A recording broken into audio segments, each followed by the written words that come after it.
Hey everybody, it's Danny here at Danny Reviews, and today I'll be installing this Wi-Fi smart lock. It comes with a doorknob too as well. It's going to work with your Apple or your Google Play phones. There's an app that you can download to control it too as well. It's got a finger print reader, traditional key, plus a number pad to let you know some folks in if you wanted to give out the code.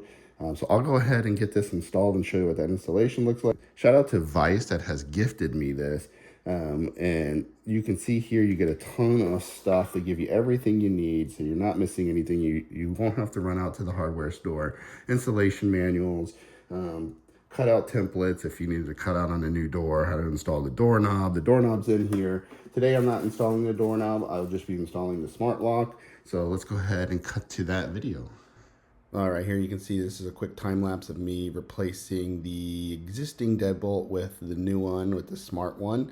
Installation was super easy by following the instructions. It took me probably less than 10 minutes to get the deadbolt replaced. Again, I was just doing the deadbolt, leaving my existing hardware, the door handle alone, but everything's included in the box. Super easy to install and follow the instructions. So I highly recommend this smart lock.